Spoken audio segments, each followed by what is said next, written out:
Salve, salve, salve, galerinha, muito boa noite. Sextamos praticamente, né? Sextamos porque hoje, dia 20 de abril de 2021, véspera de feriado, né? E nós estamos aqui para mais um dia, e como todas as terças-feiras, de correção de questões comentadas aí todas as terças-feiras.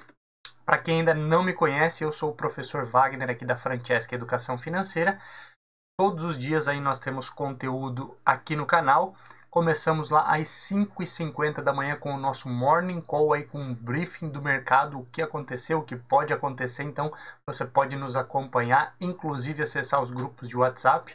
E nas terças-feiras nós temos aí uma continuidade do projeto aí de preparatório CPA 10, onde nós temos aqui a nossa correção de questões. Na verdade são questões comentadas, é um pouquinho além até, onde a gente retoma a maioria dos conceitos, principalmente aí para você que estava estudando aí para a prova de certificação e infelizmente aí a prova foi suspensa, né? A Anbima mantém aí por conta da pandemia a suspensão de todas as suas provas, não só a Anbima como também a Planejar, que é a instituição que faz ali a prova do CFP, né? O planejador financeiro. E óbvio, agora muito mais importante você continuar no ritmo. Talvez não precisa se matar de estudar, mas pelo menos uma vez por semana aí tem que continuar aí para ficar afiadinho e obviamente ter um excelente resultado aí lá na hora de fazer a sua certificação. Quer entrar no mercado financeiro, trabalhar em bancos, cooperativas, corretoras, quer conseguir a sua promoção, acompanha todos os dias aqui o nosso canal, compartilha esse conteúdo aí com os seus amigos também, principalmente porque os seus amigos aí que trabalham com você ou que querem entrar também precisam de certificação. Temos muito conteúdo gratuito e em breve aí novidades também aqui no canal. Deixa seu like, se inscreve no canal e continuamos aqui. Opa, deixa eu silenciar aqui, desculpa, deixa eu silenciar o meu celular que ele é meio louco. Desculpa aí, ele dá uns gritos aqui de vez em quando, então deixa eu silenciar até para eu poder de vez em quando aí perceber se o nosso áudio está ok. Antes de nós começarmos, como já é um padrão nosso, vamos falar um pouquinho aí sobre a semana. Na semana passada, confesso que particularmente hoje eu não consegui olhar muito aí para mercado financeiro, né? Já falei aí outras vezes, eu tive duas trocas de serviço recente de instituições financeiras onde eu trabalho, uma onde eu tinha que me deslocar até mais longe e aí mudei novamente para poder ficar mais próximo aí de casa, para ficar na cidade onde eu resido, e automaticamente aí toda mudança ela gera um certo desconforto, né? Um desconforto bom aí no sentido aí de se adequar a uma nova rotina, uma nova realidade, e obviamente com tudo isso eu não consegui aí dar nenhuma olhada muito grande para o mercado, mas pelo pouco que eu vi, bolsas mundiais despencando hoje, aí havia uma expectativa muito grande em torno de realização de alguns ativos, né? Muita gente aproveitou as altas da última semana, então realizavam lucros hoje.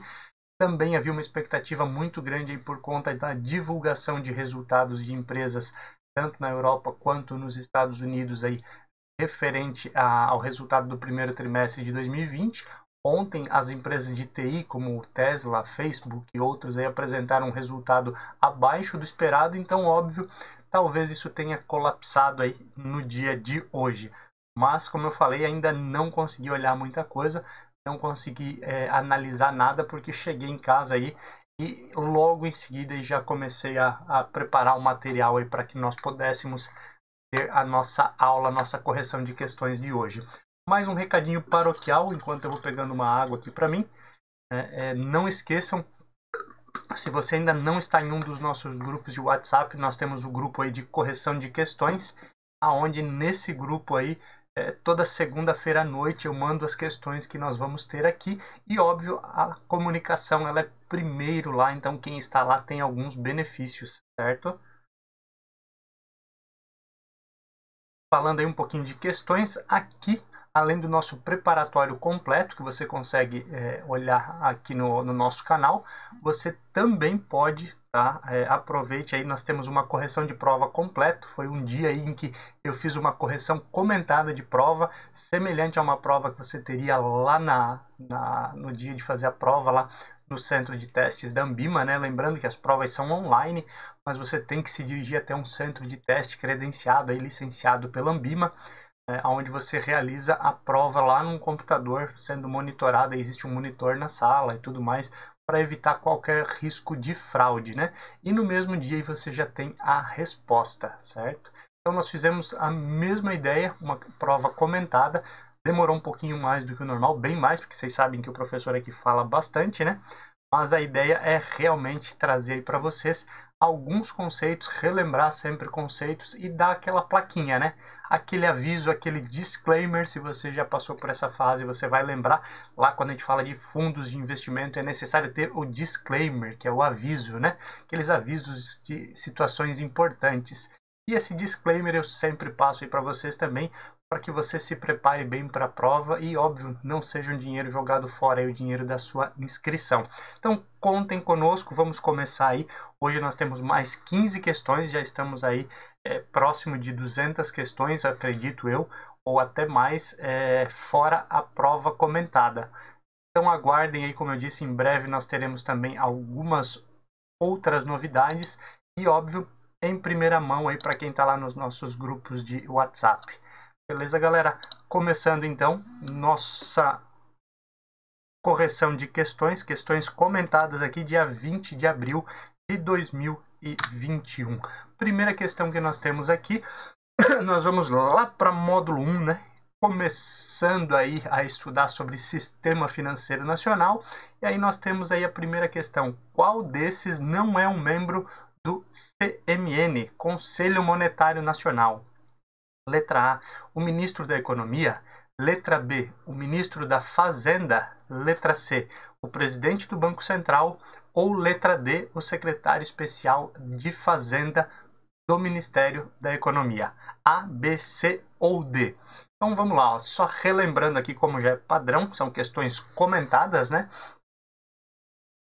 Estamos falando aqui de módulo 1, principalmente aí ali os membros do Sistema Financeiro Nacional. Lembrando que o Sistema Financeiro Nacional não é um sistema, né? Não é algo físico, mas obviamente ele tem aí a ideia de unir tanto o camarada que não tem dinheiro, que a gente chama ele de deficitário, quanto aquele que tem dinheiro, que é o agente superavitário, e ele tem algumas entidades, algumas organizações, algumas entidades ali que vão auxiliar isso tudo. Uma delas é o Conselho Monetário Nacional, que, se você lembra bem, o Conselho Monetário Nacional, ele é o pai, né? Ele é o órgão máximo, o CMN, do Sistema Financeiro Nacional. Como é que é composto o Sistema Financeiro Nacional? Porque aqui, ó, nós queremos saber quem não é. Então, se você lembra, quem faz parte? O ministro da Economia faz parte? Sim ou não? Sim, um dos membros do Conselho Monetário Nacional é o ministro da Economia, nesse momento, o Paulo Guedes, né? Paulo Guedes, o atual ministro da Economia. O ministro da Fazenda, sim ou não? Ministro da Fazenda, inclusive esse cargo ele não existe mais, ele foi extinto, né? Então não teria nem como ele fazer parte aqui desse quadro, certo? Opa, essa aqui não é para riscar, né? Na verdade, essa aqui vai ser a alternativa correta. Olha aí, ó, o professor fazendo besteira, mas vamos lá. Ó. Ministro da Economia faz parte, então riscamos ele. O ministro da Fazenda, esse cargo não existe. Mas, né, pode ser que seja retomado. A gente sabe aí que Brasília aí tem muita coisa que muda, né? Nós podemos pegar, por exemplo, aí, matéria de prova também, o COAF. O COAF fazia parte do Ministério da Fazenda. Aí o juiz Sérgio Moro queria que ele ficasse abaixo dele, lá no Ministério da Justiça.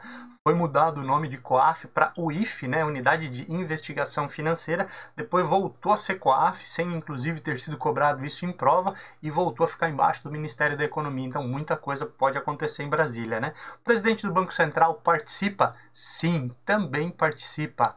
Certo? E o secretário especial de Fazenda do Ministério da Economia, esse nome um pouco mais comprido aqui, um pouco mais complexo, mas ele também faz parte, ele também participa aí do Conselho Monetário Nacional.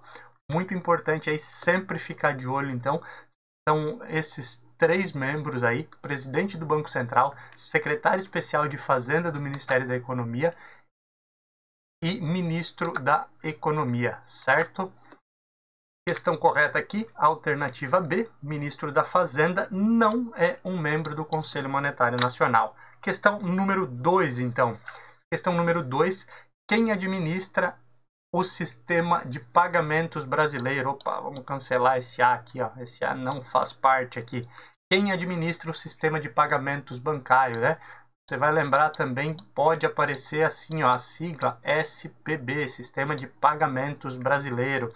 O que o SPB faz? O SPB, ele coordena ali toda a questão dos pagamentos, né? Muito importante aí dentro do Sistema Financeiro Nacional. Como é que você faz um pagamento de um boleto, uma TED? Então, ele que cuida de tudo isso, é um sistema que cuida de toda essa conciliação. E quem administra, então, esse sistema? Letra A é o Bacen, letra B, a CVM, letra C, o Copom ou letra D, o Banco do Brasil. Boa, Vini, isso aí, participa conosco aí, tá? Pode colocar alternativa aí, show de bola, é bom ir vendo isso que tu vai já te acostumando aí com as provas, certo? O Vini já colocou ali no chat, certo? Vamos lá então, ó. Primeiro de tudo, a gente está falando aí de administração, de colocar a mão na massa, né? E a gente está falando de sistema de pagamentos. Então, nós não estamos falando, obviamente, aí da CVM, porque a CVM ela cuida do que, basicamente? Valores mobiliários, comissão de valores mobiliários. Então, cuida do que? Valores mobiliários, não necessariamente os pagamentos. Então, cancelamos ela. O Copom, não. O Copom é o Comitê de Política Monetária. O Banco Central ali, os dirigentes, diretores do Banco Central fazem parte disso. E lembra que o Copom se reúne a cada 45 dias para definir ali a questão da taxa Selic. Não tem nada a ver com o sistema de pagamentos. E aí você poderia pensar, será que o Banco do Brasil? Não, o Banco do Brasil também não. Ele é uma das instituições presentes no sistema financeiro nacional.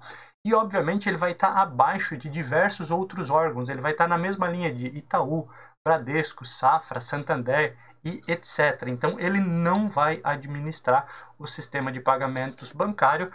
Correta, então, a alternativa A. Show de bola aí, galera. Tá? Sempre tentem ir por essa linha aí de eliminação de questões. Facilita muito, porque lá na hora da prova, às vezes tem umas horas que dá um branco, principalmente por conta do friozinho na barriga, né? Já pagou a inscrição, tá ali, às vezes pensa assim, putz, se eu não passar, e aí às vezes acaba esquecendo, então vai eliminando, fica muito mais fácil. Questão número 3. Qual o órgão máximo do Sistema de Previdência Complementar Aberta? Letra A, SUSEP, letra B, CNSP, letra C, CNPC, ou letra D, CVM? A, B, C ou D? E aí vamos então aos detalhes, certo? Vamos comentar um pouquinho aqui a questão. Órgão máximo do que? Sistema de Previdência Complementar. O que é o Sistema de Previdência Complementar? Lembra que tem o INSS normal, que todo assalariado, né, ou aqueles que não são assalariados, profissionais liberais, autônomos que queiram, daí eles podem pagar o INSS, que é a aposentadoria normal, né? O regime de contribuição normal, e existe um complementar também conhecido como previdência privada. Qual que é o órgão máximo dessa bagaça toda? O órgão máximo aí dos sistemas de previdência privada. E aí tem um detalhezinho ali que a questão nos pede. Previdência complementar aberta. Então vamos lá. Ó. Se você não lembra de nada, nós vamos na mesma pegada e vamos olhar a CVM, letra D. Ela vai cuidar de previdência, sim ou não? Não. CVM, como a gente já falou, cuida de valores mobiliários.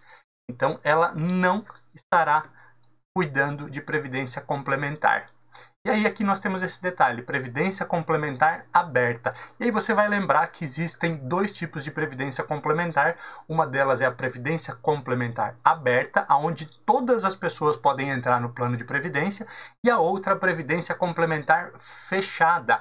Essa previdência complementar fechada ela é um pouquinho diferente, porque somente um grupo restrito. Imagine você trabalha numa instituição como a Petrobras, a Caixa, os Correios, né? Eles têm os seus próprios fundos de previdência. Ou seja, para você entrar naquele fundo, você precisa ser um participante, certo? Você precisa trabalhar, estar naquele grupo restrito de pessoas, por exemplo, de funcionários da Petrobras. Caso contrário, você não pode. E aí você vai lembrar também que esses dois órgãos são supervisionados por instituições diferentes, né? Um deles, ele vai ser supervisionado aí pela Previc e o outro pela SUSEP. E aí, se você já começou a lembrar um pouquinho, Previc, certo? Ela vai cuidar da previdência complementar fechada, certo? Então você já lembra de muita coisa aqui, ela vai cuidar disso. Inclusive na prova de CPA 10 não cai previdência complementar fechado, somente na prova de CPA 20, tá? Então você já começa a olhar aqui e entender esse lado. Se ela cuida da previdência complementar fechada, existe uma outra que supervisiona a previdência complementar aberta. Então assim, ó, Previc, certo? Ela só cuida de previdência complementar fechada. Aí tem outra que vai cuidar da parte de seguros, previdência complementar aberta, capitalização e resseguros. Ela é conhecida como SUSEP, certo? A SUSEP, a Superintendência de Seguros Privados.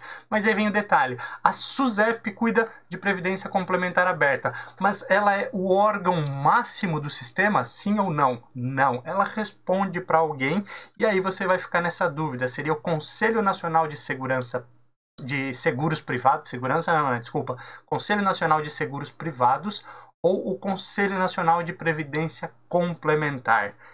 E aí?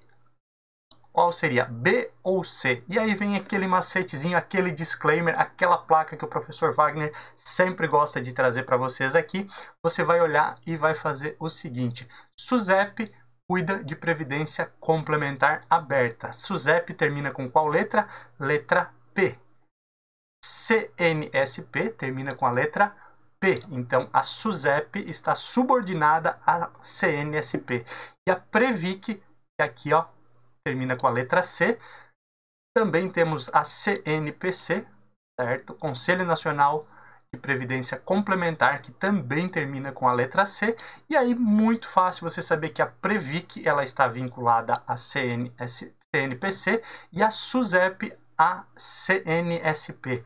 Então, automaticamente aqui você já sabe que o órgão máximo que cuida da previdência complementar aberta é o Conselho Nacional de Segurança Privada. Então, grave essas plaquinhas, grave essas ideias. Terminou em P, SUSEP, CNSP, eles estão aí vinculados, né? Fica muito mais fácil. Tenta fazer aquele diagramazinho lá na prova, certo? Isso facilita muito. Correto aqui, então, letra B. Vamos em frente aí, questão 4. Boa, Vini, isso aí. O Código ANBIMA de Ofertas Públicas determina, letra A, padronização da atuação de gestores. Letra B, a necessidade do suitability. Letra C, uma multa de até 100 vezes a mensalidade para as instituições que descumprirem as normas da ANBIMA. Ou letra D, como os bancos de investimento devem fazer o processo de IPO de empresas na Bolsa. A, B, C ou D. E aí nós vamos falar um pouquinho então sobre esse órgão, a ANBIMA, né? A ANBIMA é o órgão que nos certifica, ele tem uma função de ser mediador entre as instituições e principalmente os entes públicos, né? Imagine aí que daqui a pouco o governo muda completamente a lei e diz que as instituições financeiras têm que se adequar do dia para a noite. É a ANBIMA que vai conversar lá e dizer assim, poxa, vamos fazer isso aos poucos, vamos fazer isso por etapas, né? Como aconteceu aí em relação às certificações. O setor de alta renda, tantos tem que ter CPA 20, tantos tem que ter CEA, o private banking, tantas pessoas têm que ter o CFP, os especialistas de investimento, tanto percentual aí tem que ter o CEA e assim por diante. E a ANBIMA, além de ela ter aí 4 grandes códigos, né? 4 grandes compromissos, perdão, que é o de representar, informar, educar e autorregular, ela também aí tem alguns códigos. E aí você vai lembrar desses códigos, 4 códigos. Um deles aí é o código de certificação continuada, né? A ideia de os profissionais se capacitarem sempre. Existe um outro que é o Código de Administração de Recursos de Terceiros, que vai dizer aí as regras para gestores de fundos e etc. Existe um outro aí das ofertas públicas, que é exatamente o que nós estamos perguntando aqui. E existe o Código de Distribuição, que é as regras de como é que pode ser ofertado aí os produtos de investimento. Então, assim, você lembrando desses 4 códigos fica muito fácil, porque vamos lá, quando nós falamos em padronização da atuação de gestores, padronização da atuação de gestores, ele está vinculado diretamente ao Código de Administração de Recursos de Terceiros, porque os gestores vão administrar o recurso de quem? Terceiros. Então, essa padronização ela não está vinculada ao Código de Ofertas Públicas, e sim ao Código de Administração de Gestão de Recursos de Terceiros. A necessidade do suitability, letra B. O que é o suitability? É a adequação de perfil do investidor. O camarada é conservador, você não pode colocar ele ali, oferecer para ele um produto aí de alto risco, ações, derivativos, etc. Né? Então, respeitar o perfil, a tolerância ao risco, isso é o suitability. E aí o suitability, ao que ele está vinculado? Vinculado diretamente aí à questão de oferta, de venda, de distribuição de produtos de investimento. Também não é o caso aí de ofertas públicas. Letra C, uma multa de até 100 vezes a mensalidade para instituições que descumprirem as normas da Anbima. Isso também está correto, mas não está dentro do código, certo? As instituições aí que são associadas à Anbima, que não cumprirem as regras, elas podem ser notificadas, né, privado, depois publicamente. Elas podem ser multadas em até 100 vezes a maior mensalidade aí que a Anbima cobra, e elas também podem ser suspensas, mas não é o que a questão está perguntando. Então sobrou o que para nós aqui? Alternativa D, aonde nos diz que o Código Anbima de Ofertas Públicas determina como os bancos de investimento devem fazer o processo de IPO. O que é o IPO? Oferta Inicial de Ações. A empresa X, a empresa Francesca Educação Financeira, ela quer abrir capital na bolsa, certo? Como é que vai fazer? Eu tenho que buscar um banco de investimento ou uma corretora e eles farão esse processo. Óbvio, antes disso precisa da autorização da CVM, né? E aqui então o Código Anbima de Ofertas Públicas determina exatamente isso. Como é que o banco vai fazer esse processo, né? Qual que é a regrinha que ele precisa seguir? Correto aqui então, 4 é a alternativa D. Vamos lá para a questão 5. Questão 5. Em relação aos bancos múltiplos, é incorreto afirmar que: número 1, pode publicar um único balanço. Número 2, obrigatoriamente um banco múltiplo precisa ter uma carteira comercial e uma de investimento. 3, um banco múltiplo pode ter todas as carteiras. 4. As carteiras possíveis a um banco múltiplo são banco comercial, banco de investimento, banco de desenvolvimento, sociedades de crédito, sociedades de arrendamento mercantil e bancos de crédito imobiliário. E aí estão incorretas. Letra A, somente a 2.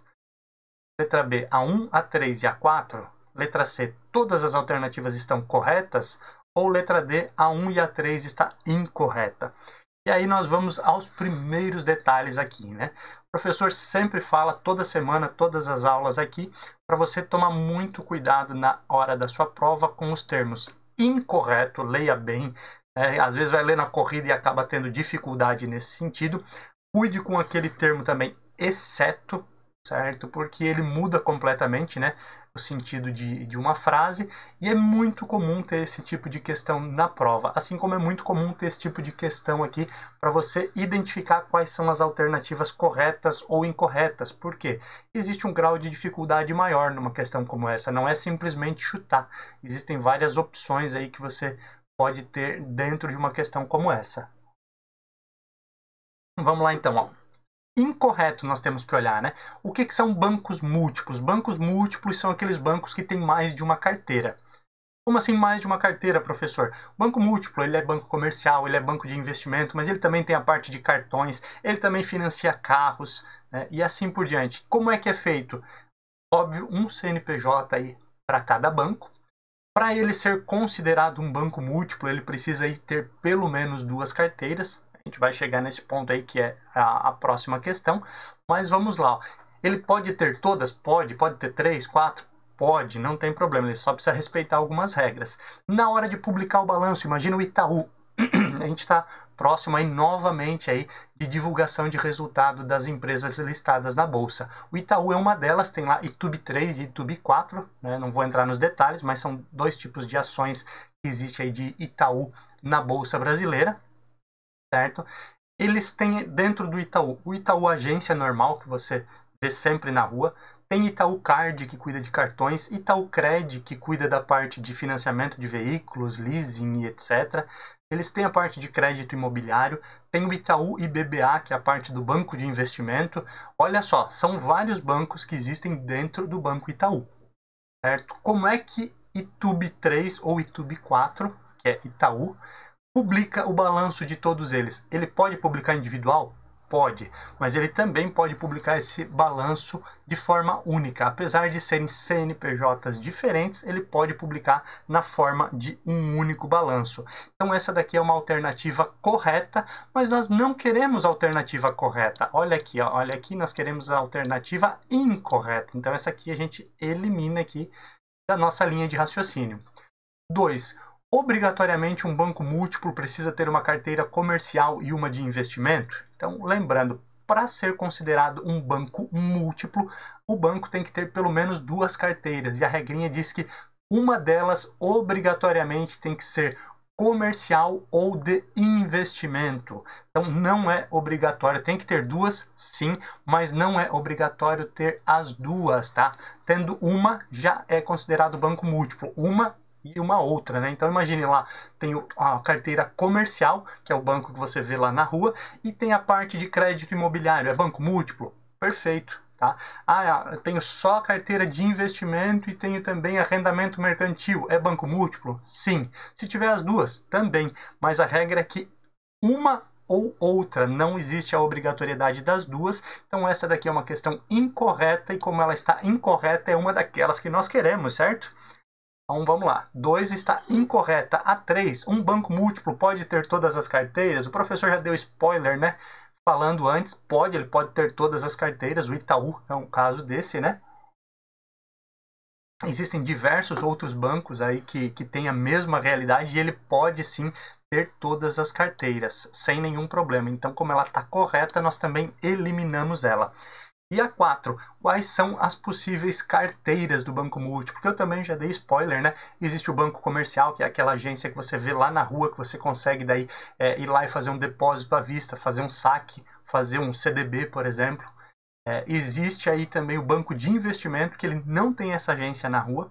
Ele só tem agência, ele não tem essa agência física, você não consegue ir lá e sacar um dinheiro na boca do caixa, você não consegue fazer um depósito lá na boca do caixa, mas você pode comprar um CDB também, assim como você comprava lá no banco comercial, por exemplo, certo? Mas ele é um banco de investimento, ele foca mais no médio e longo prazo.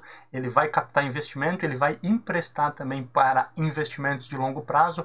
Uma empresa, às vezes, que vai buscar um investimento para um parque fabril, uma nova indústria, ela pode buscar isso através de um banco de investimento, não precisa ser um banco comercial, certo? Existem os bancos de desenvolvimento, aí temos aí Badesc, Banco do Estado de Santa Catarina, BNDES, BRDE, Banco Regional de Desenvolvimento do Extremo Sul, e assim por diante, tá? Esses são os bancos de desenvolvimento. Existem aí sociedades de crédito, que elas são focadas muito mais ali na liberação de crédito, sociedades de arrendamento mercantil, e aí eu usei anteriormente o exemplo do leasing, certo? Que é uma situação de arrendamento mercantil, você financia o bem, ele fica ali alienado ainda em nome da instituição financeira que financiou, e alienado aí assim que finaliza, ele é transferido o bem então aí para a pessoa que fez a compra. E existem instituições que trabalham somente com crédito imobiliário, então bancos aí, carteira de crédito imobiliário, essa também está correta, então também não nos interessa. Nós temos então assim a alternativa correta é a alternativa 2, alternativa A, letra B.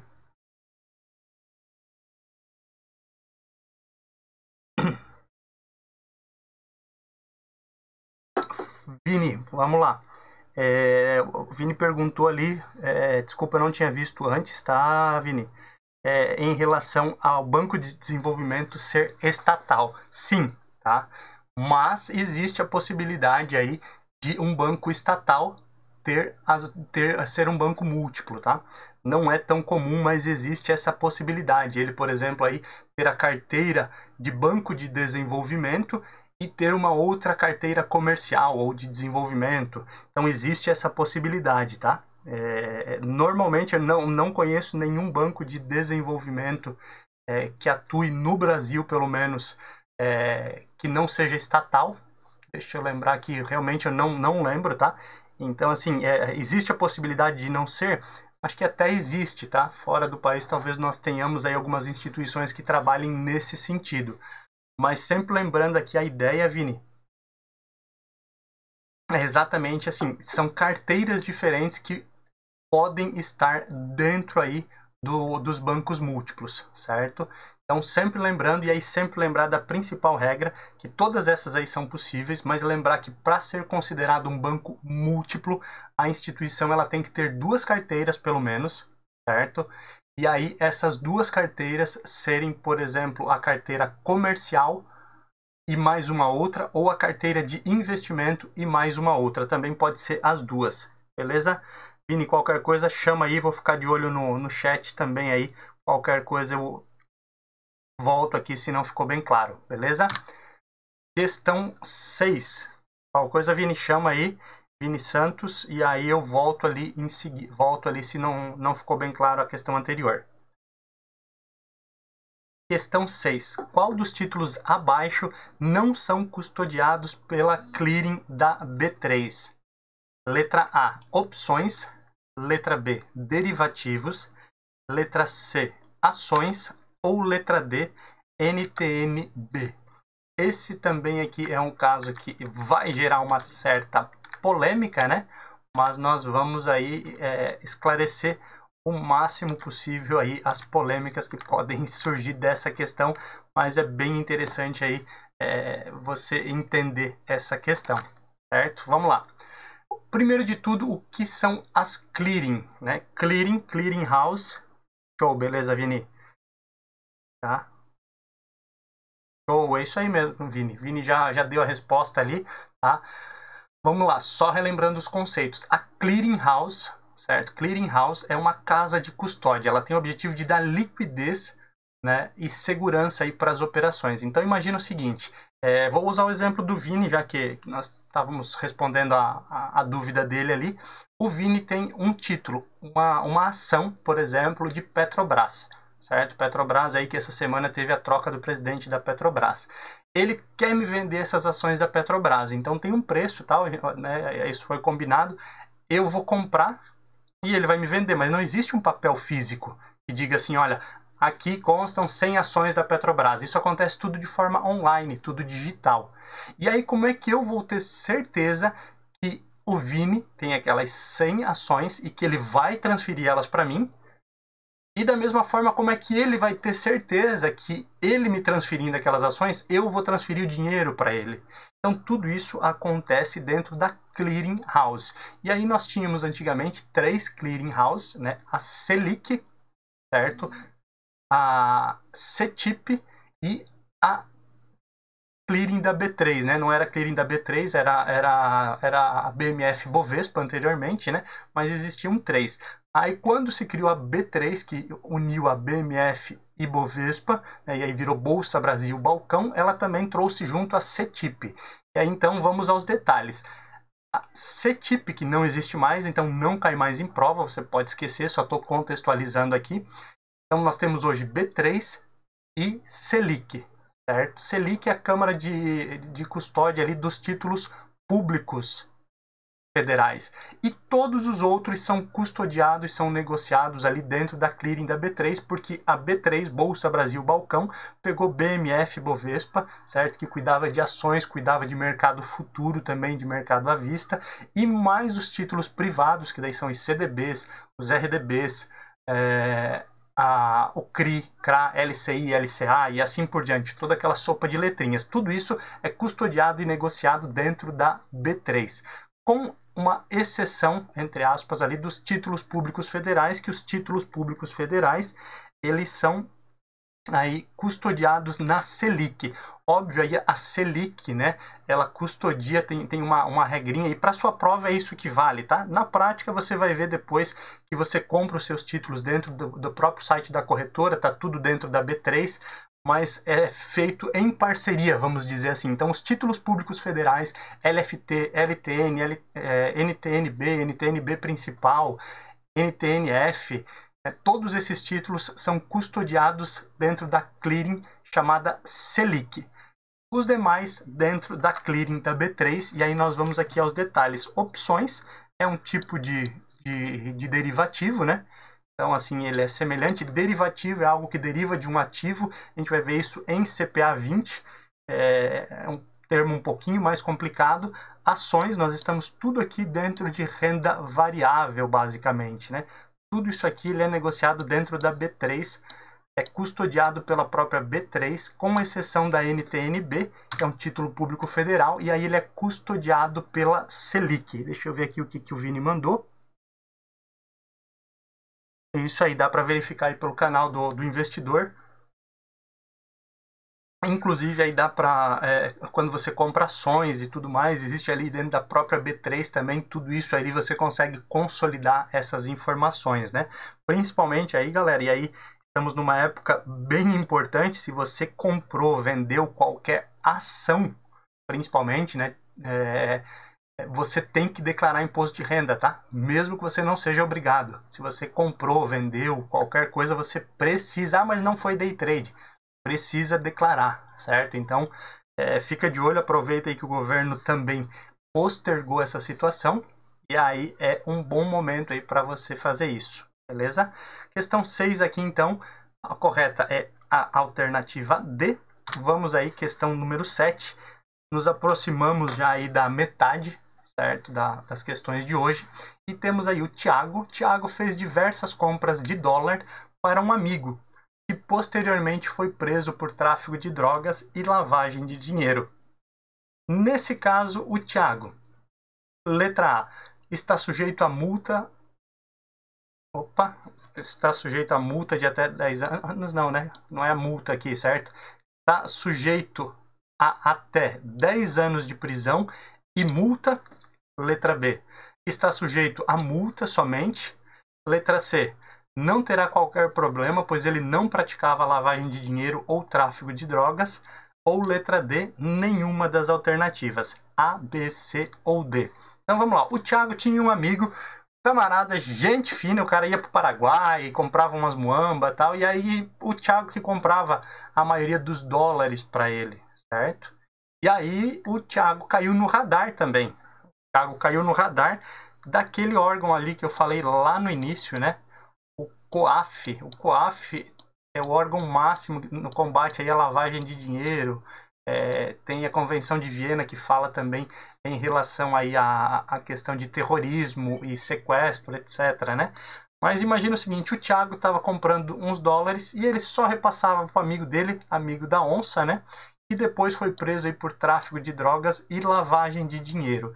Em relação ao tráfico de drogas, ele não vai entrar tão forte aqui, porque o Thiago poderia não saber, né, realmente do que estava acontecendo, mas o Thiago ele participou indiretamente de um crime chamado lavagem de dinheiro, certo? E aí nós vamos lembrar que quem participa direta ou indiretamente de um crime de lavagem de dinheiro, ele está sujeito às mesmas penas que o camarada que praticou a lavagem de dinheiro, que se beneficiou. Ah, mas o Thiago não ganhou nada. Problema dele.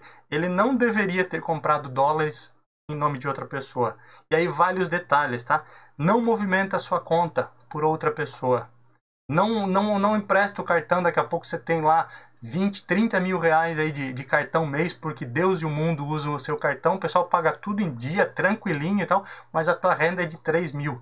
Daqui a pouco você pode cair ali com o olhar criterioso do COAF, certo? Então, muito cuidado, principalmente se você já trabalha em instituição financeira, tá? Então, assim, não paga boleto aí de outra pessoa na sua conta, nem vice-versa, não movimenta a sua conta aí por terceiros, tá? Então, assim, é bem complicado. E aí, lembrando, então, o camarada se beneficiou ou não do crime de lavagem de dinheiro, ele está sujeito à mesma regrinha. E qual que é a regra aí? Multa e prisão de 3 a 10 anos. De 3 a 10 anos o crime de lavagem de dinheiro.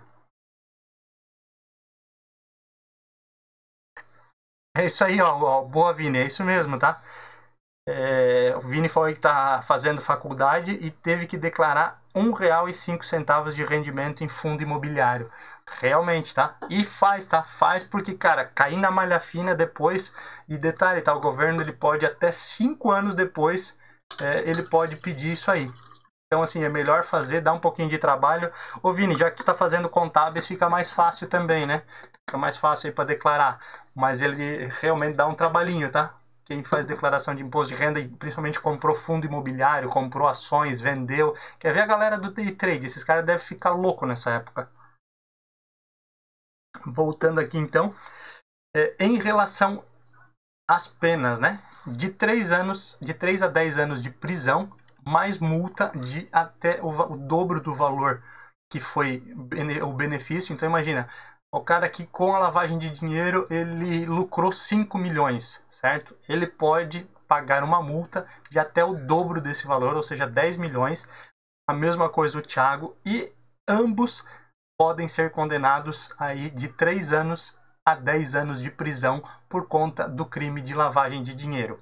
E existe daí um plus aí, que é sempre legal você lembrar dessa plaquinha aí que o professor sempre fala, desse disclaimer, que o máximo é 20 milhões a multa. Tem até um estudo, pode ser que isso seja alterado, mas por enquanto nada concreto ainda, né? Mas a princípio são 20 milhões. Então se o camarada aí lucrou 12 milhões, um exemplo, certo? E ele foi pego aí por crime de lavagem de dinheiro, a multa dele não seria o dobro, não seria os 24. Ela pararia no teto de 20 milhões. Então, sempre lembrando dessa regrinha, ele nunca vai estar sujeito somente à multa, tá? Isso é algo muito importante para sua prova também. Aqui, a questão, você não terá qualquer problema, pois não era ele que praticava. Lembra sempre assim, ó, você botou o seu nome, você emprestou seu nome, emprestou sua conta aí para trocar dólar, para comprar dólar, para movimentar a conta, você está botando o seu na reta. Então, muito cuidado. E nenhuma das alternativas também não condiz. Correto aqui, então, é letra A, igual o Vini colocou aí, show de bola. Questão número 8. Em relação à ética na venda, está correto o que se afirma em, número 1, aprovar um financiamento com a condição de fazer o seguro do automóvel com a instituição financeira é ilegal. 2. Ofertar um cartão sem anuidade para o cliente que fizer uma capitalização é ilegal. 3. Aprovar um empréstimo com a condição da compra de um consórcio é ilegal. 4. A venda casada é proibida, ilícita e abusiva. O que está correto aí? A questão 1, 2 e 4. Todas as alternativas estão corretas. Somente a 1 está correta, ou a 1, a 3 e a 4 estão corretas. A, B, C ou D. E aí vamos aos detalhes, né? A sua prova da Ambima, principalmente a Ambima, ela preza muito por essa palavrinha aqui, ó. Ética. Ética, certo? Ética na venda, ética nos negócios. E na sua prova cai muito esse assunto de ética também, certo? E aí tem um tema lá específico na sua prova, no seu material de estudos, que ele está relacionado à ética na venda. Ou seja, vender de maneira correta. Na prática, às vezes isso não acontece, tá? Em algumas instituições financeiras. Mas vamos ficar na teoria, não vamos falar da prática aí, porque daí tem muita história para contar. Mas vamos lá, ó. Existem duas coisas importantes também de você lembrar. Existe uma coisa chamada venda casada, certo? E existe uma outra coisa chamada de venda promocional, certo? Essas duas situações aí, elas são distintas, tá? E são tratadas também de forma diferente. A venda casada, ela é proibida, certo? Ela realmente aí, como diz aqui, ó, a 4, ela é proibida, ela é ilícita e ela também é abusiva. Então já vamos colocar um Vzinho aqui que ela é verdadeira, certo? Já a venda promocional, ela é permitida, certo? A linha é muito tênue, mas fica fácil de você entender, inclusive com essas questões aqui. Então vamos lá. Aprovar um financiamento com a condição de fazer o seguro do automóvel com a instituição financeira é ilegal? Isso aqui é venda casada ou venda promocional? Então vamos lá. Primeiro de tudo, a gente está condicionando. Quando você está condicionando, aí ele começa a ter problema. Condicionando, certo? Olha, eu aprovo o teu financiamento, mas, porém, todavia, entretanto, contudo, no entanto, não obstante, você tem que fazer o seguro do automóvel. Até aí, tá certo, tá? Ó, amigão, cara, por uma questão de segurança e tal, eu só consigo aprovar o teu financiamento aí se ele tiver seguro, ou a gente vai ter que compor uma garantia de uma forma diferente. Existe essa possibilidade, sim. Mas aí, quando ele parte, principalmente aqui, a obrigatoriedade, né, a condição de fazer o seguro e com a instituição financeira, isso é ilegal. Isso é venda casada, você está amarrando a operação, não dando oportunidade aí para que o seu cliente, que o consumidor, ele faça a escolha, certo? Então, essa daqui, ela está correta. Opa, deixa eu ver. Ela é uma venda ilegal, então ela está correta, certo? 2 aqui, ó. Ofertar um cartão sem anuidade para um cliente que fizer uma capitalização é ilegal? Não.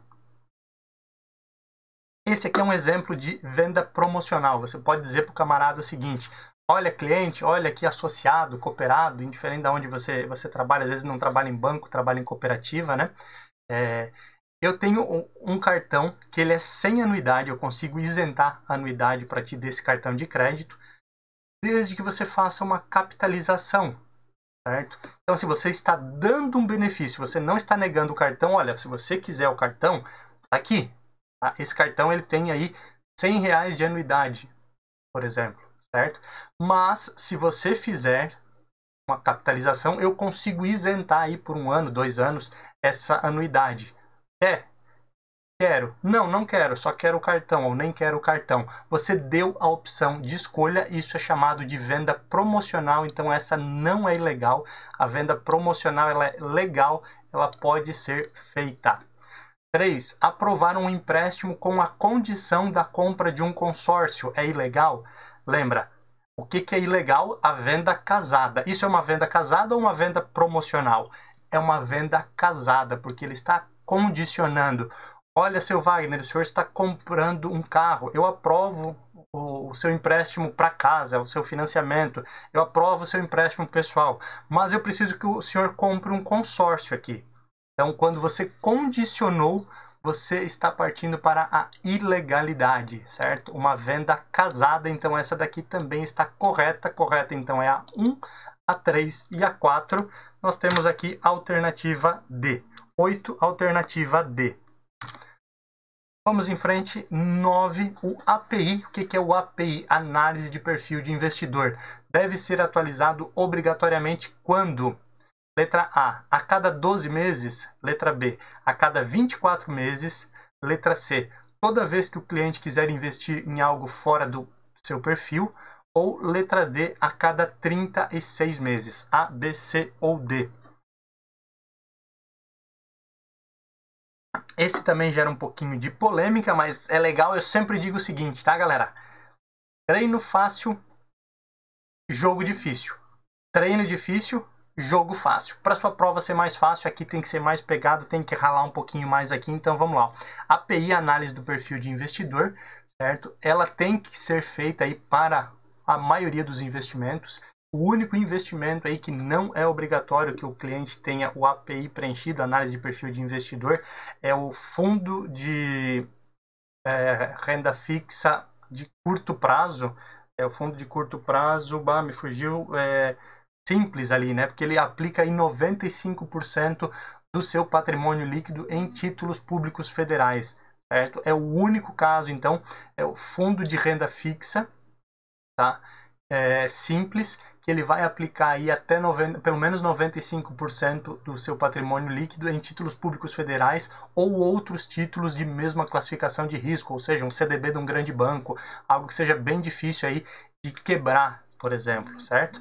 Então, se ele não tiver o API preenchido ou não estiver atualizado, ele não pode, ou melhor, ele até pode, né? Ele até pode, desde que ele assine um termo dizendo que ele está ciente que está fora do perfil ou que ele não está com o perfil, mas o gerente dele, o especialista de investimento, não pode ofertar, recomendar nenhum tipo de investimento, com exceção desse que eu falei, que é o fundo de renda fixa simples, que é o mais simples. E a cada quanto tempo ele precisa ser atualizado? Obrigatoriamente, certo? A cada 12 meses? Não. A cada 24 meses? Sim. E a cada 36 não. Talvez aí fique a dúvida, essa aqui não tem muito macete, tá? Você pode atualizar antes, como o próprio Vini colocou ali no chat. Tá? A obrigatoriedade ela vai ser a cada 2 anos, ou seja, 24 meses. Toda vez que o cliente quiser investir em algo fora do seu perfil, não. Se ele abrir lá o aplicativo dele da corretora, certo? E ele quiser investir em algo fora do seu perfil, ele pode? Pode. Lembra que o dinheiro sempre é dele. Ele vai ter que refazer o perfil dele? Talvez não, obrigatoriamente não. Ele pode, como eu falei anteriormente, assinar o termo, dizer que ele está ciente. Cara, eu sei que está fora da... Eu sou conservador, mas eu quero comprar essas ações, eu quero comprar esse fundo de ações aqui. E não tem problema, eu assino o termo dizendo que eu estou ciente, ou via push ali, eu dou o aceite ali no aplicativo, bem tranquilo, tá? Então o dinheiro é dele, não teria essa obrigatoriedade, óbvio, tá? Sempre que for recomendado algo fora do perfil ou que ele queira, é o ideal que ele refaça aí o API, para ver se numa dessa, naquele período aí mudou o perfil dele. E aí, caso ele continue insistindo e não tenha mudado o seu perfil, ele pode, certo? Mas aqui pensando na questão, correta é letra B. A cada 24 meses, 2 anos é o prazo máximo aí para o API, certo? Ele tem que ser atualizado, inclusive quando começa a se aproximar aí o período de 2 anos, você já começa a receber tanto no app do banco quanto da corretora, para que você faça aí a atualização do seu API, análise de perfil de investidor. Questão 10. Qual das alternativas não é uma informação relevante para determinar o perfil do investidor, certo? O API do cliente. Os produtos no qual ele já aplicou e tem conhecimento. Letra B, a quantia que ele pretende aplicar. Letra C, a necessidade do recurso que será aplicado. Ou letra D, a experiência profissional do cliente. Então vamos lá.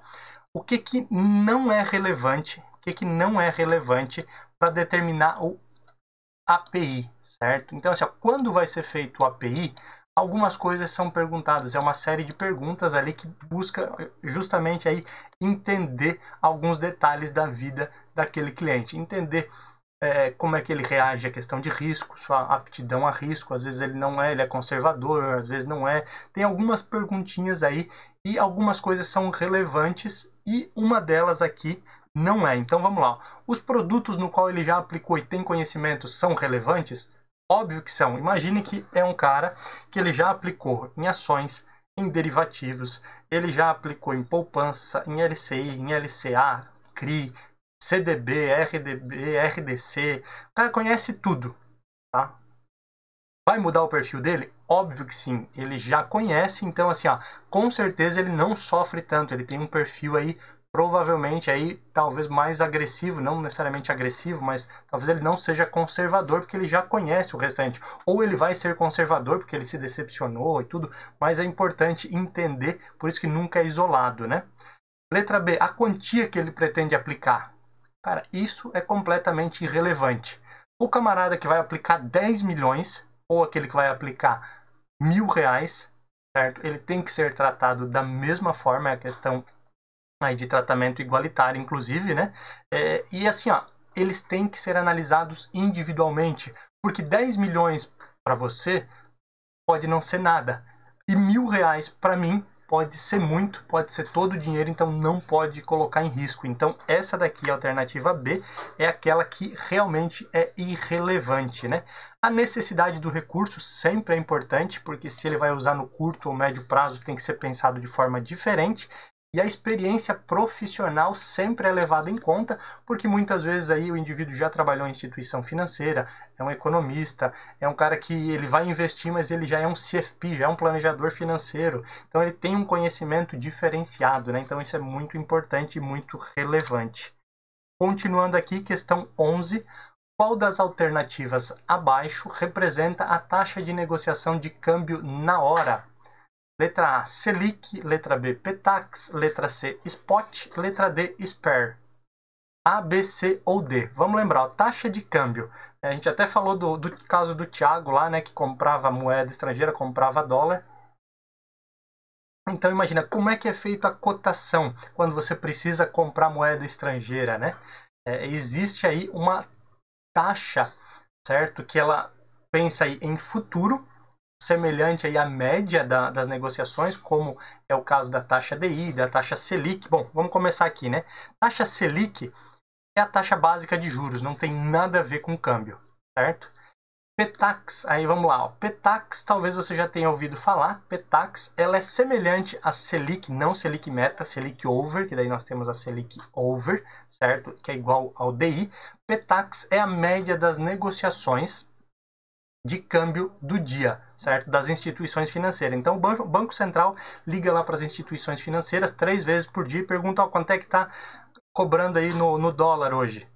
E liga para outra e assim por diante. E aí se cria uma média, essa média é chamada de Petax, certo? E aí existe outra que é para cotação ali de imediato, não é essa média, né? Eu quero saber, preciso comprar hoje, quanto é que está?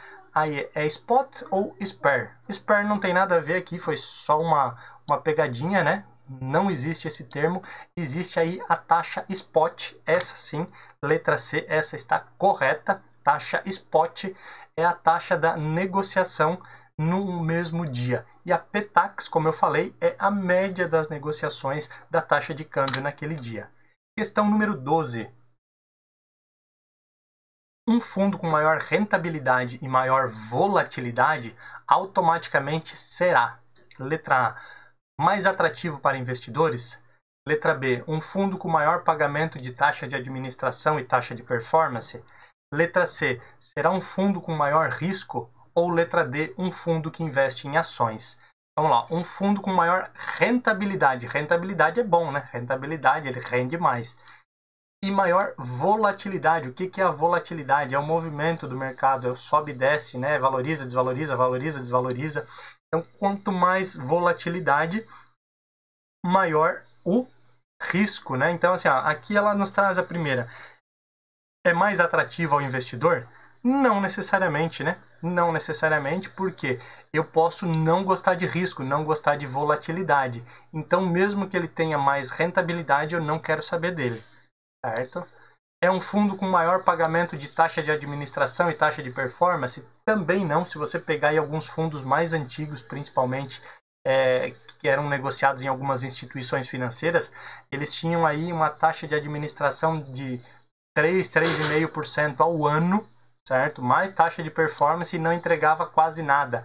Basicamente, aí o camarada, depois de alguns anos, ia tirar o dinheiro dele estava menor do que se ele tivesse deixado na poupança. Então, não é uma realidade. E óbvio, como eu já falei anteriormente, né, questão C é a correta, é um fundo com maior risco, porque maior volatilidade, maior risco. Rentabilidade não quer dizer necessariamente que tenha mais risco, mas a volatilidade sim. E a D aqui está incorreta porque não tem como nós sabermos que é um fundo de ações. Pode ser outro fundo com volatilidade também. Pode ser um fundo de crédito privado que tenha mais risco, né? E uma série de outras situações. 13. Olha aí, agora não é mais o Thiago, é o Jorge. O Jorge recebeu uma oferta da sua corretora para comprar uma debênture da Localiza que irá pagar IPCA mais 6% para os próximos 4 anos. Nesse caso, podemos afirmar quanto à rentabilidade. Letra A, ela é relativa e esperada. Letra B, ela é relativa e observada. Letra C, ela é absoluta e observada. Ou letra D, ela é absoluta e esperada. Esse aqui é uma ideia bem atual, tá? Existe aí uma debênture sendo negociada aí da Localiza, algo em torno de 100 milhões, se não me falha a memória, é bem alto mesmo aí o volume aí que a Localiza pretende captar aí com as debêntures. Lembrando que a debênture é um título de empresas, né? A empresa está pegando dinheiro emprestado com os investidores e dizendo que vai pagar esse valor lá na frente. E como é que ela vai pagar? IPCA mais 6%. Então, primeiro ponto aqui, ela vai pagar. Se ela vai pagar, é uma rentabilidade absoluta, observada ou esperada. Observado, passado. A debênture da Localiza me pagou 6% mais de IPCA. Isso aí é observada. Então, como ela não é observada, ela está olhando para o futuro, nós já eliminamos a B e a C, e aí cabe a nós entendermos se ela é relativa ou absoluta. Absoluto, o que é rentabilidade absoluta? Vai render 10% ao ano, eu já sei quanto vai render. Vai render 97% do DI. Vai render a Selic. Isso aí é relativo, porque eu dependo de saber quanto vai dar a Selic, quanto vai dar o DI, para daí saber quanto eu vou ganhar. E aqui, por mais que exista, e esse é um caso aí muito comum, semelhante às NTNs também, né? Os títulos vinculados aí à IPCA, que tem lá no Tesouro, e diversos outros títulos também. O detalhe é que assim, IPCA ele vai pagar uma taxa fixa e mais a variação do IPCA. Esse é o caso aí da debênture e da Localiza também. Então ela ainda está em definição, isso, como eu falei, não é uma recomendação, eu só aproveitei o case aí que eu estava estudando essa semana e trouxe para cá. Ele vai pagar IPCA, ou seja, quanto der o IPCA, né, aí nós estamos falando de 4 anos, mais 6%. Então ela é relativa, porque eu dependo de saber quanto vai dar o IPCA. Se o IPCA der 2%, 2 mais o 6. Não vamos fazer a conta de padeiro aqui, que isso aí é uma conta para um outro momento para ensinar como é que faz somatório aí de juros compostos, certo? Se der IPCA for 6, então 6 mais os 6%. Se der 4, a mesma coisa. Então ela é relativa e esperada, alternativa A. 14. A empresa VVFR, que possuía um rating B, teve seu rating aumentado pela agência de risco Standard & Poor's para rating AA. Nesse caso, espera-se que as próximas debêntures emitidas pela empresa VVFR, letra A, tenham um pagamento maior de juros, letra B, paguem menos juros, letra C, paguem a mesma proporção de juros que pagavam nas emissões anteriores, ou nenhuma das alternativas. Então vamos lá. Novamente a gente está falando de debêntures, né? Debêntures, títulos privados aí, empresas que geram. A empresa, aí nós estamos falando de rating. O que é esse rating? Rating de crédito. Rating de crédito é aquela possibilidade de a empresa VVFR não pagar, ou como a gente estava falando anteriormente, da Localiza não pagar aquele IPCA mais 6. Então você olha para o rating da empresa, que normalmente quem dá esses ratings são algumas agências de risco, como é o caso da Standard & Poor's, certo? Tem outras, tem a Moody's, tem diversas outras. E aí tem uma regrinha lá, né? Sempre é importante você lembrar da regrinha, ela começa sempre lá com A, que é o famoso pica das galáxias, né? Esse aqui, o risco dele não te pagar é mínimo. E aí ele vai caindo para AA, A, aí depois ele começa BBB, depois BB, depois B, CCC, CC e por último C. E óbvio, quanto mais baixo, maior o risco aí que você vai ter de não receber.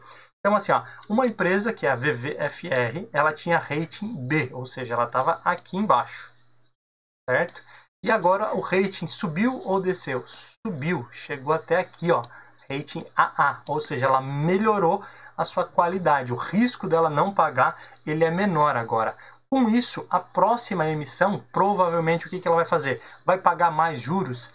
Não, né? Lembra que o juro, certo? A rentabilidade, ela também está baseada no risco. Quanto maior o risco que você tiver, maior o juro que você vai exigir. Menor o risco, certo? Pô, eu tenho certeza, ou quase certeza que eu vou receber, então eu aceito receber menos juro, porque eu vou correr menos risco. E aqui, com essa mudança no rating, o investidor nessa debênture, ele vai passar a ter menos risco, porque ela saiu de B para AA, Se fosse o contrário, aí sim iria ter que pagar um juros maior, provavelmente, para que os investidores comprassem, certo? Pagar menos juros, certo, né? Porque volta essa questão de risco.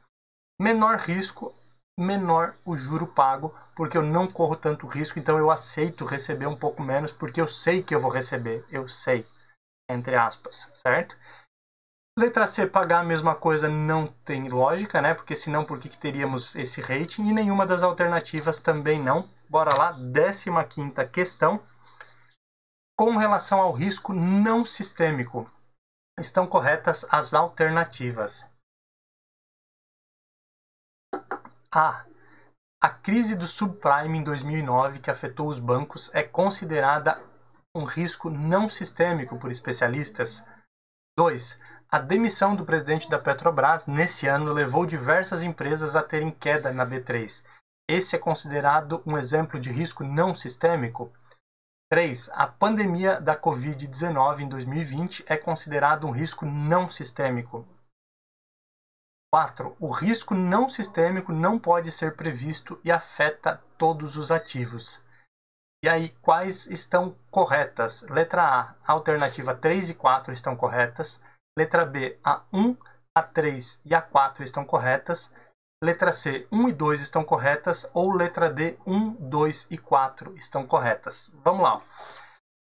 Existem vários tipos de risco que a gente fala aí quando a gente está estudando a parte de investimentos, né? E tem dois que são bem parecidos, inclusive no nome, o risco não sistêmico e o risco sistêmico, ou o risco sistemático e o risco não sistemático, tá? Dá na mesma, eles podem ser ditos aí das duas formas. Um deles, certo? Um deles você não consegue prever. E eu costumo falar que é o famoso deu merda. Ele afeta todo mundo, não adianta, ele vai afetar todo mundo, certo? Como é um exemplo aí do caso aí da Covid-19, despencou todos os ativos, todo mundo que tinha dinheiro na bolsa perdeu, o pessoal que tinha dinheiro em renda fixa também perdeu um pouquinho, depois recuperou mais cedo, mas afetou todo mundo, não tinha como se proteger. E tem o outro que você consegue se proteger. De que forma? Diversificando, porque ele afeta somente um setor. E aí você lembrando disso, você já começa a dividir. Mas ainda fica aquele detalhe. É o sistêmico ou não sistêmico? Então, vamos lá. Não sistêmico. Desculpa, o risco não sistêmico é o risco que você consegue se proteger. O risco sistêmico, você não consegue se proteger. Entendeu a diferença dos dois? Não sistêmico, ó, começou com o não sistêmico, consegue proteger.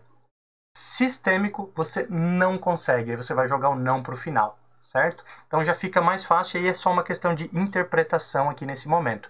A crise do subprime, aquela lá dos Estados Unidos, né? Até não falando de política aqui, mas lembrando da situação, o ex-presidente Lula lá em 2008 dizia que era uma marolinha, que começou em 2008, mas a quebradeira foi em 2009, na verdade, né? Onde os bancos tinham emprestado muito dinheiro, principalmente para crédito imobiliário, tinham muitas casas ali em garantia, né? As hipotecas lá nos Estados Unidos, e o pessoal começou a não conseguir mais pagar, só que o banco que tinha emprestado dinheiro para o dono da casa já tinha vendido essa hipoteca para outro banco, outro banco e assim por diante. E aí teve bancos no mundo inteiro que acabaram quebrando por conta da crise aí do subprime. E aí nós estamos falando que são bancos que quebraram, ou seja, é um setor específico, ou é geralzão, ou é o globo? Não, é um setor específico. Então, se ele é um setor específico, eu consigo me proteger? Sim ou não? Consigo. Eu tenho que ter ativos diversificados, então o de bancos vai cair e os outros talvez vão subir. Ou se eu não tiver bancos na minha carteira de ações, por exemplo, eu nem vou ser afetado ou vou ser menos afetado do que se eu tiver, certo? Então, o risco não sistêmico, nós estamos falando aqui, certo? Você consegue se proteger. Então, se você consegue se proteger, não sistêmico, e nós estamos falando aí de um tipo específico que afeta só uma áreazinha, só um quadradinho, então está correto. 2. A demissão do presidente da Petrobras nesse ano levou algumas empresas a terem queda. Quais foram as empresas aí que caíram, né? Basicamente as estatais, porque os investidores entenderam que com a demissão, né, e a demissão foi o próprio presidente da República que demitiu aí 3 ou 4 dias antes, inclusive, de ter a Assembleia aí para definição se ele continuaria ou não, o Castelo Branco, que era o presidente da Petrobras. O presidente Jair Bolsonaro demitiu ele, foi numa quinta ou sexta-feira, não lembro agora, mas acho que foi sexta. E aí, na semana seguinte, o negócio começou a despencar. Principalmente quem? As estatais, porque os investidores entenderam que você investir em estatais, onde o governo é o principal dono, o governo pode mudar de ideia a qualquer momento e você acaba entrando pelo cano também. Então, quem sofreu mais? Estatais. Estatais, novamente, risco não sistêmico, não sistemático, certo? Você pode diversificar sua carteira e não seria tão afetado. Também está correta. Questão 3 aqui, né? A pandemia de 2019, Covid-19, perdão, que ocorreu em 2020, né? É um risco não sistêmico. Lembrando, pandemia, ela atingiu todo mundo, atingiu todos os ativos. Mesmo que você tivesse dinheiro fora, bolsa americana, todo mundo teve prejuízo. Então, é um risco sistêmico. Sistêmico. Se fosse um risco sistêmico, aí sim estaria correta. Aqui está dizendo que é um risco não sistêmico e não é o caso, então essa aqui está incorreta. 4. O risco não sistêmico não pode ser previsto e afeta todos os ativos. O risco não sistêmico, certo? Não sistêmico, você consegue se proteger ou não? Consegue. Então, ó, não aqui e não aqui. Essa daqui está incorreta, certo? Incorreta, porque 2 não na mesma frase não vai dar certo. Risco não sistêmico, você pode se proteger. Risco sistêmico, você não consegue se proteger. Os 2 não ali já eliminariam automaticamente. Isso é um macetezinho para você lembrar. Correto, então, aqui 1 e 2. Alternativa C é a correta, certo? Então, sempre lembrando, ó, risco sistêmico e risco não sistêmico. Eu sei que é bem difícil. Perdão, galera, ao vivo é assim mesmo, desculpa aí. Certo? Questão 15, então, alternativa C é a correta, certo? Risco não sistêmico, você consegue se proteger. Risco sistêmico, você não consegue se proteger.